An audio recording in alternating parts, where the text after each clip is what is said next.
১১৫ জন প্রতিনিধি BPGS, AGS এবং সম্পাদক মণ্ডলী, এটি পুরোটাই চায়না গভর্নমেন্টের আমন্ত্রণে ছিল। আমাদের সাথে চায়না এম্বাসির, বাংলাদেশের যে এম্বাসি, চায়না সরকারের সে এম্বাসির প্রতিনিধি টিম ছিল পুরো সময় জুড়ে। সেখানে আমাদের কয়েকটা ক্যাটাগরিতে আমাদের এক্সপিরিয়েন্স অর্জন করার সুযোগ হয়েছে। একটা হচ্ছে তিনটা বিশ্ববিদ্যালয়ে আমরা গিয়েছি।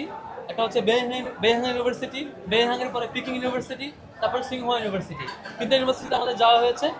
বেইহাংয়ে আমাদের তাদের ওখানকার স্টুডেন্ট উইং, স্টুডেন্ট প্রতিনিধিরা এবং তাদের প্রফেসররা তারা আমাদের সাথে ছিলেন, লম্বা সময় দিয়েছেন এবং সেখানে শিক্ষার্থীদের জন্য যেসব সামরিক জাদুঘর, বিমান জাদুঘরগুলো ছিল সেগুলো আমরা পরিদর্শন করেছিলাম।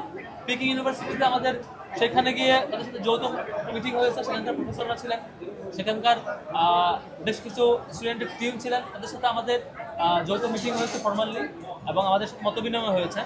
সর্বশেষ সিংহুয়া ইউনিভার্সিটিতে আমরা গিয়েছিলাম, সেখানে তাদের স্টুডেন্ট ইউনিয়ন, তাদের প্রেসিডেন্ট, সেক্রেটারি এবং ফুল বোর্ডের সাথে আমাদের ফর্মাল মত বিনিময় হয়েছে। সেখানে আমাদের অনেকগুলো বিষয় নিয়ে আলাপ হয়েছে।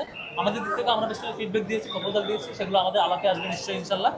তারপরে এই ছিল বিশ্ববিদ্যালয় ভিজিট, যেখানে যে ইউনিভার্সিটিগুলো সারা পৃথিবীতে ওয়ার্ল্ড র্যাঙ্কিংয়ে কখনো 12তম, কখনো 13তম, কখনো 10-এর কাছাকাছি এবং এবং এই ইউনিভার্সিটিগুলো এশিয়ার মধ্যে 1 নম্বর এবং 2 নম্বরে থাকে অলমোস্ট। টপমোস্ট ইউনিভার্সিটিগুলোর পরিদর্শনের মধ্য দিয়ে তাদের এবং আমাদের পার্থক্য অবজারভেশনের আমাদের সুযোগ হয়েছে। তারপরে প্রযুক্তির জায়গা থেকে বেশ কিছু টেক ইন্ডাস্ট্রি ভিজিটের আমাদের সুযোগ হয়েছে। হুয়াইয়ের হেড অফিস এবং তাদের যে প্রদর্শনী, তাদের যে কাজ কীভাবে করে, সামগ্রিক দেশ পরিচালনা এবং স্মার্ট সিটি নির্মাণে, সেগুলো দেখার সুযোগ হয়েছে। কিনন যে রোবোটিক্স প্রতিষ্ঠান, কিনন রোবোটিক্স, সেটি দেখার সুযোগ হয়েছে তাদের প্রতিষ্ঠানটা।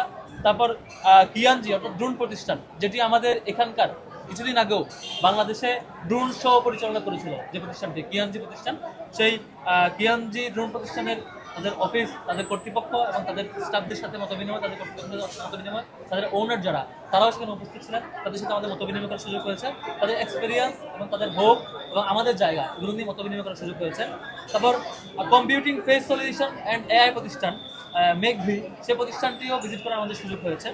তারপরে বেশ কিছু টেক পার্ক এবং ইনস্টিটিউট ভিজিট করার সুযোগ হয়েছিল। সেখানে রয়েছে জেড পার্ক, যেটি চায়নার সিলিকন ভ্যালি বলা যায়, যেটিকে এটি একটা সায়েন্স পার্ক, তাদের টোটাল প্রকল্প, তাদের পরিকল্পনা সব কিছু ভিজিট করার সুযোগ হয়েছে।